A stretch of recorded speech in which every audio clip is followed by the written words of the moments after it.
El F-22 Raptor es considerado por muchos expertos en aviación militar alrededor del mundo como el mejor caza furtivo que se haya diseñado jamás. Este ejemplar supera ampliamente las capacidades de su sucesor, el F-35 Lightning II, y se dejó de fabricar no porque no fuera una soberbia aeronave, sino debido a que su poderoso desarrollo conllevó el mayor presupuesto de fabricación individual de aeronaves de este tipo en la historia norteamericana. No obstante, pese a que suele ser señalado como un avión de combate supersónico sin igual, existe una mancha en su historia operacional que destaca por lo grave del asunto. Durante el conflicto en Siria, en algún momento de 2019, unas curiosas imágenes se viralizaron en las redes sociales. En ellas se podía ver a un F-22 Raptor captado desde la cámara de un Sukhoi Su-35.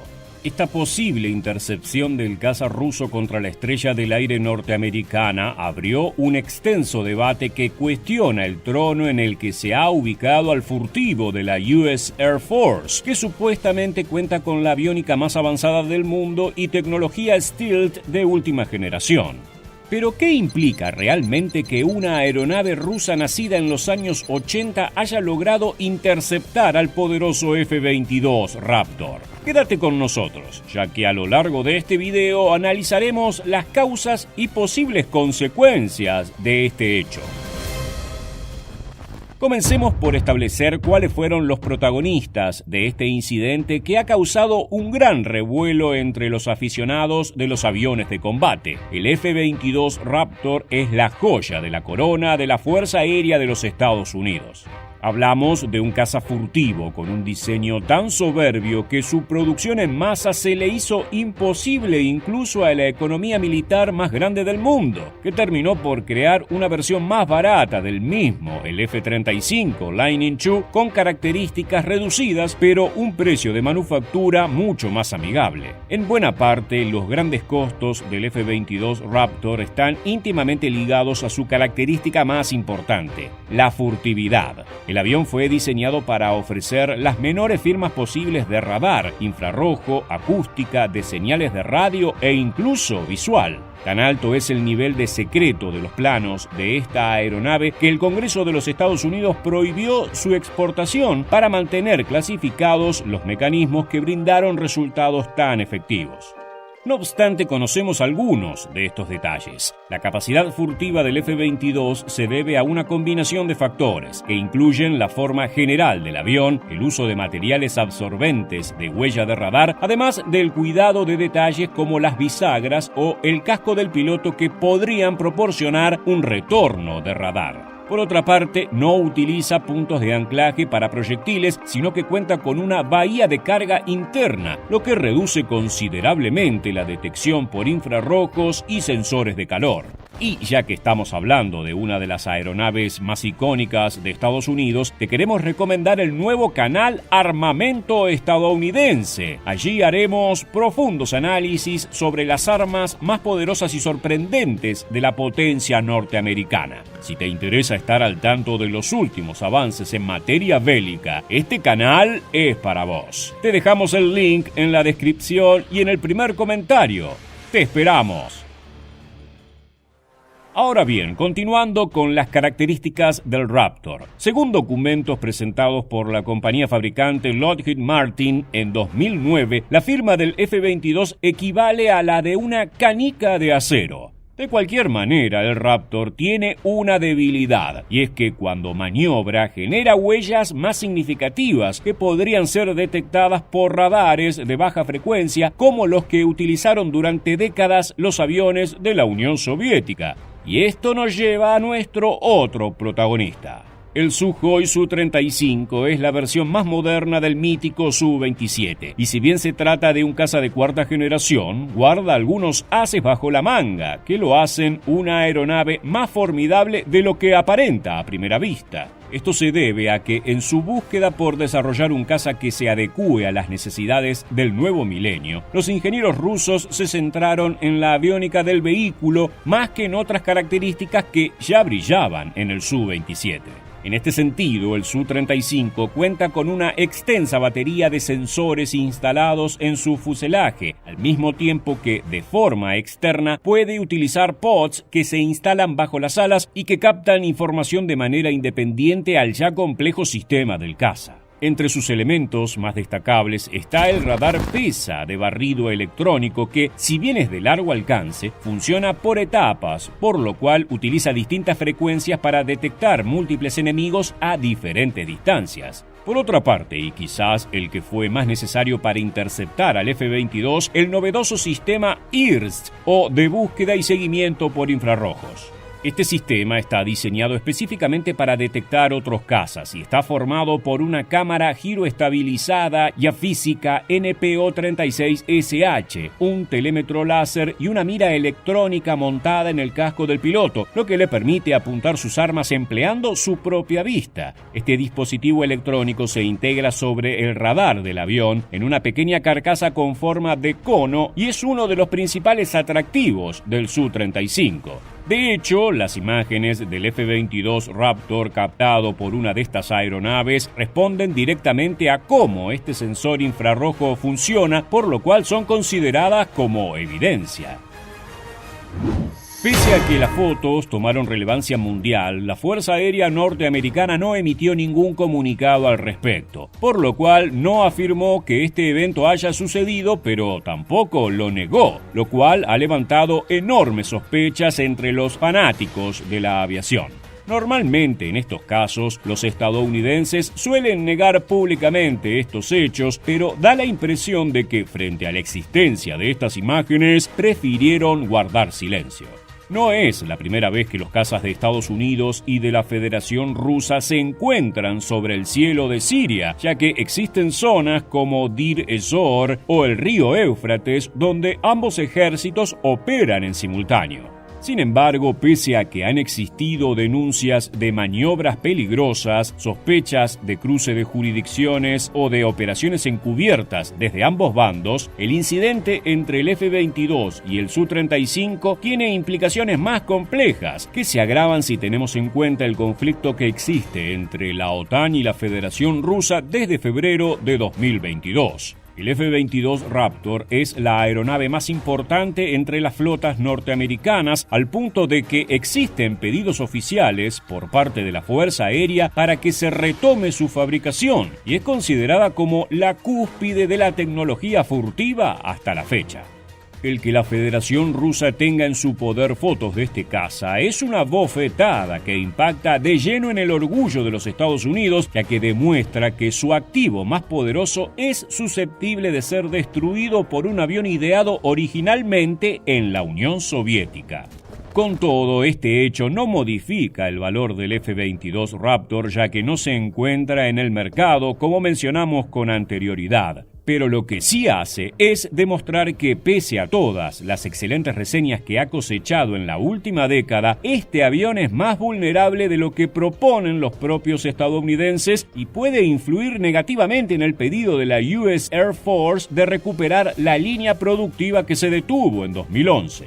Por el momento no ha pasado más que de una humillación pública, pero sus repercusiones puertas adentro del gobierno norteamericano se verán en un futuro cercano.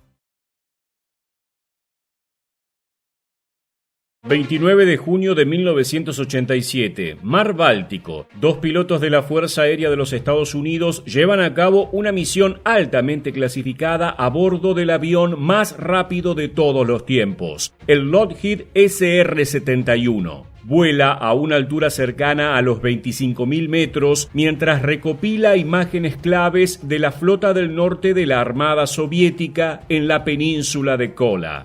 Sin embargo, el teniente coronel Tom Beltry y su copiloto, el teniente coronel Dwayne Knoll, son testigos de cómo el motor derecho del Blackbird explota en el momento en que estaban girando hacia el sur. Cayendo a poco más de 12.000 metros en menos de un minuto, ponen rumbo hacia la isla de Gotland. Nivelados a solo 7.500 metros y a una velocidad de apenas 700 km por hora, la tripulación ve, a través de su ventana izquierda, 2 puntos acercándose desde el este.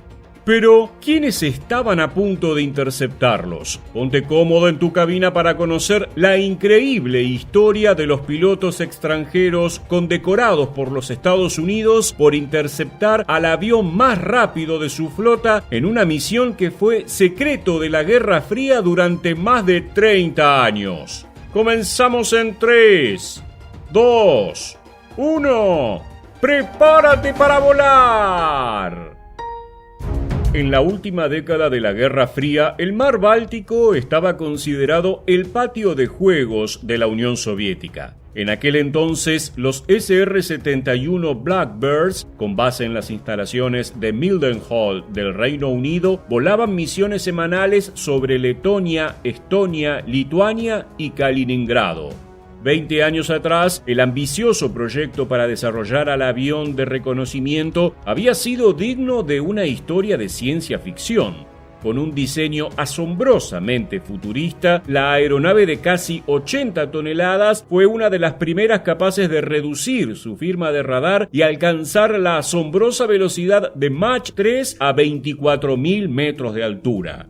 Podía inspeccionar más de 258.000 kilómetros cuadrados de superficie terrestre a un régimen de 180 kilómetros cuadrados por segundo. El 28 de julio de 1976 rompió el récord de velocidad máxima absoluta de 3.529,56 kilómetros por hora y el récord estadounidense de altitud absoluta de 25.929 metros.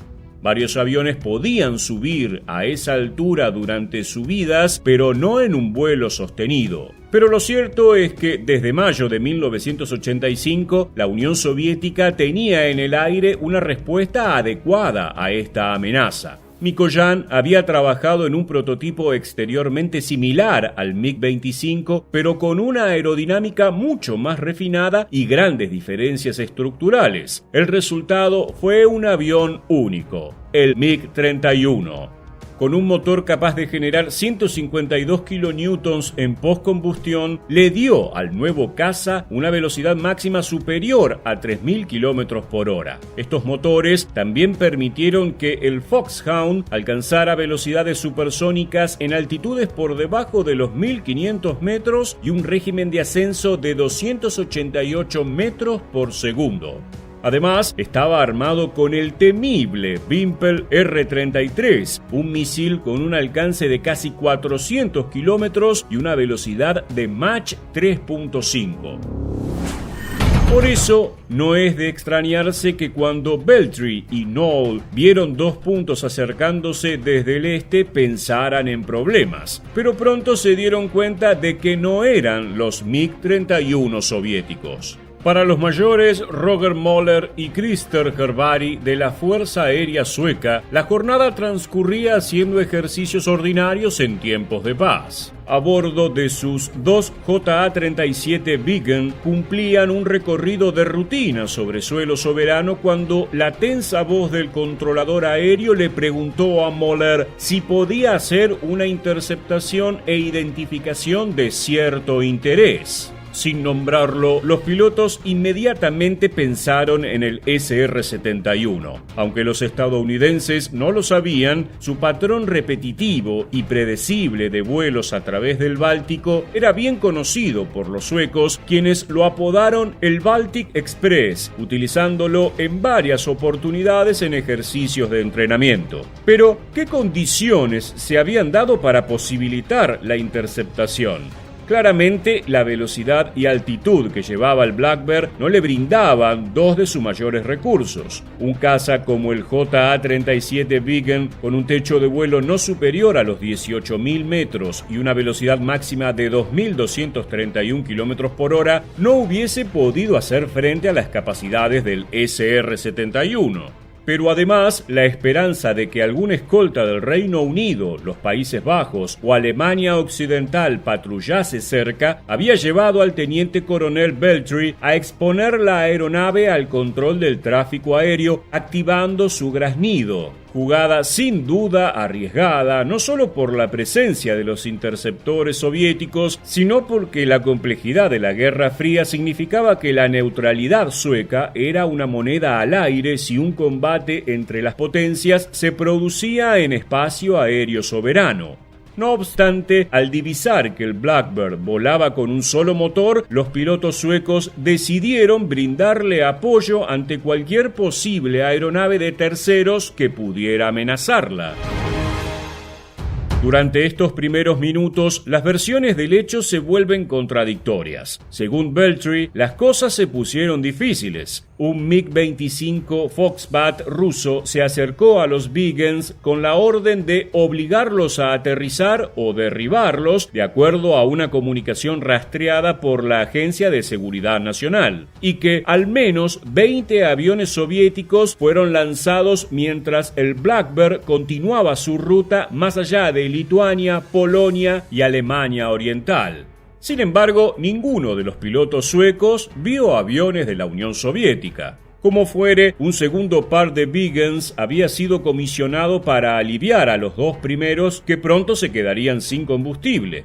Piloteados por el coronel Lars Erik Blad y el teniente Bo Ignell, pudieron visualizar al grupo a unos 70 kilómetros al este de Bornholm en el espacio aéreo internacional, permitiendo la escolta segura del Blackbird hasta los relevos de F-15 en Dinamarca. La interceptación de los Viggens fue, según los registros, la única en la historia operativa del Blackbird.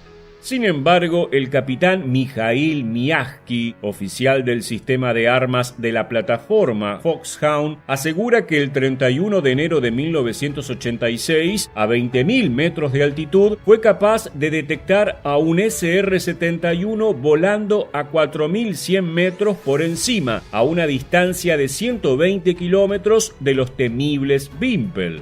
Si el avión espía hubiera violado el espacio aéreo soviético, el lanzamiento de un misil vivo se habría llevado a cabo, afirmó. Después de la interceptación sueca, los Blackbirds comenzaron a volar sus misiones de reconocimiento desde fuera de las fronteras de la Unión Soviética. Todo lo anterior hizo peligrar al SR-71 en sus misiones. Apenas 3 años después, los líderes de la CIA presionaron para cancelar el programa. El 28 de noviembre de 2018, en Estocolmo, los 4 expilotos de la Fuerza Aérea Sueca recibieron por parte de Estados Unidos las condecoraciones por reconocer la situación de emergencia y decidir apoyar al Blackbird.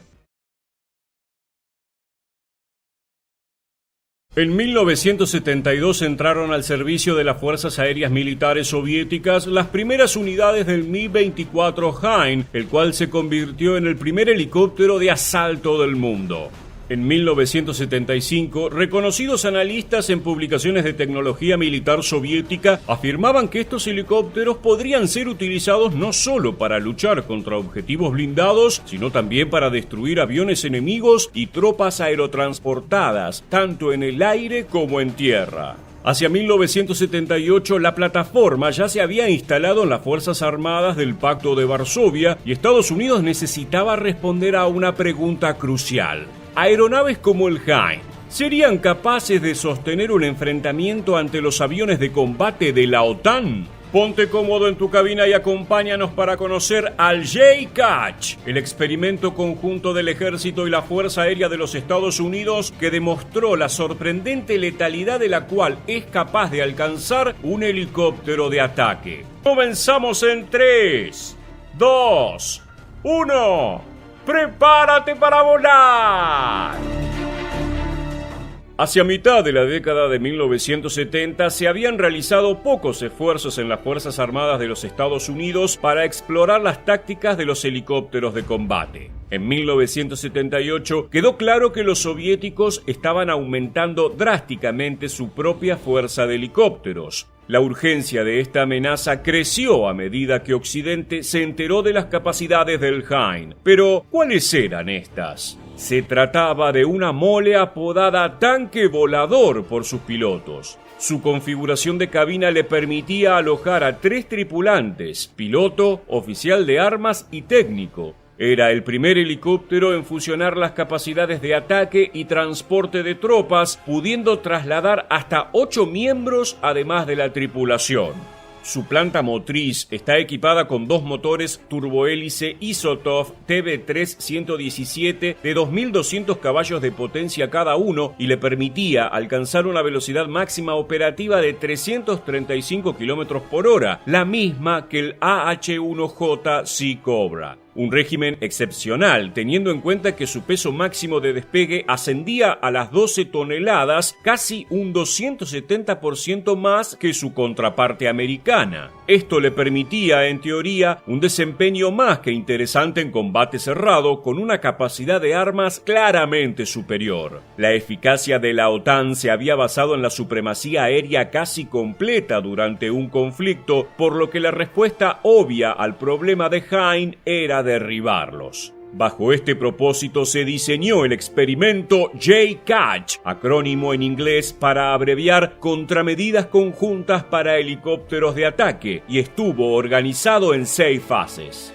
La primera de ellas comenzó en mayo de 1978 en el Centro de Investigación de la NASA situado en Langley. Allí se modificó el modelo matemático de un helicóptero de transporte de carga pesado Sikorsky CH-53 Sea Stallion, utilizando un simulador en tiempo real para determinar y evaluar maniobras evasivas de estos cuando son atacados por aviones de combate. En las pruebas participaron tripulaciones del Ejército, Infantería de Marina, Comando de Transporte Aéreo Militar y Comando Aéreo Táctico. Las pruebas del simulador condujeron a la fase 2, una serie de estudios de campo que nunca antes se había estudiado oficialmente y que propuso tácticas en un enfrentamiento entre 2 grupos bien diferenciados de helicópteros. El grupo 1, denominado Azul, representaba a un escuadrón antiblindaje del ejército e incluía 3 AH-1 Cobras y 2 OH-58 Scouts. Seleccionar unidades para representar al grupo rojo no fue tan fácil. El Hein era un helicóptero grande con alta velocidad y maniobrabilidad relativamente baja, pero fuertemente armado y con una tripulación de 2 hombres. Se decidió que el rol de la aeronave soviética lo llevaría a cabo el 20º Escuadrón de Operaciones Especiales, que estaban equipados con el Bell UH-1N Twin Huey y el CH-3E Sea King. El Hein era, en algunos aspectos, una combinación de estas 2 aeronaves, por lo que se utilizaron en conjunto en un intento de simular a este último. Los oficiales de inteligencia de la CIA cumplieron un importante papel, ya que tenían algún conocimiento del Hein para informar a los pilotos sobre lo poco que se sabía de sus tácticas. Con el fin de proporcionar un sistema de armas razonable, las fuerzas canadienses prestaron varias torretas Minitat de Emerson. El grupo rojo demostró ser tan capaz de un combate aéreo cerrado como los aviones, al menos cuando se enfrentaban a otros helicópteros. Para responder a la pregunta de si ocurría lo mismo en un encuentro contra aviones de combate, se dio inicio a la fase 3. La Fuerza Aérea seleccionó un grupo de aviones compuestos por F-4 Phantom, A-7 Corsair II, A-10 Thunderbolt y F-15 Eagle para participar en el combate. Los F-4 y F-15 representaban a los cazas de primera línea, a los que se les podría ordenar que se ocuparan de helicópteros como parte de sus funciones antiaéreas, mientras que el A-7 y el A-10 cubrían el rol de aviones de ataque terrestre que podrían encontrar helicópteros como parte de sus misiones cerca del frente. Durante el ejercicio de 2 semanas, los helicópteros resultaron devastadores para los aviones. En la mayoría de los casos, los pilotos de combate no tenían idea de que estaban siendo atacados hasta que regresaron a la base para el interrogatorio. Esto dio lugar a una serie de reclamos y contrademandas, por lo que durante la segunda semana se ordenó a los pilotos de helicópteros que siguieran el procedimiento de la Fuerza Aérea y que gritaran "armas, armas, armas" cuando simularan el disparo. La tasa de muertes a favor de los helicópteros aumentó aún más durante este periodo, con una proporción de, escucha bien, 5-1 a favor de estos. El sorprendente resultado de la fase 3 no fue ignorado y las lecciones aprendidas fueron digeridas y retroalimentadas a las tripulaciones a través de una nueva doctrina de combate. Durante 1979 se llevaron a cabo las 3 etapas restantes. El informe oficial detalló que el F-15 fue capaz de fijar a los helicópteros a unos 64 kilómetros. Sin embargo, no obtuvo una identificación visual hasta aproximadamente los 9 kilómetros. Cuando el caza empleó los AIM-7 Sparrow, logró una tasa de muerte cercana a 3-1. Sin embargo, los F-4 armados con cañones de 20 milímetros fueron menos afortunados, quedando por debajo de los helicópteros en una tasa de 0,7-1 en contra. El A-10 lo hizo un poco mejor con su cañón de 30 milímetros y logró una tasa a su favor de 1,3-1. Para los cazas, la lección principal fue evitar los helicópteros a toda costa, a menos que el enfrentamiento se produjera en largas distancias y utilizando misiles de mira hacia abajo como el AIM-7 y el AIM-9. Sin embargo, los resultados del experimento J-Catch demostraron que cuando los helicópteros de ataque emplearon las tácticas adecuadas, fueron notablemente letales. Llegando al final del video, nos interesa saber tu opinión. En la actualidad, ¿crees que sería posible lograr la misma eficacia? Déjanos tu respuesta en la bandeja de comentarios aquí debajo y disfrutando del mejor contenido sobre la aviación militar. Gracias por acompañarnos hasta el final y quédate atento a nuestro próximo video.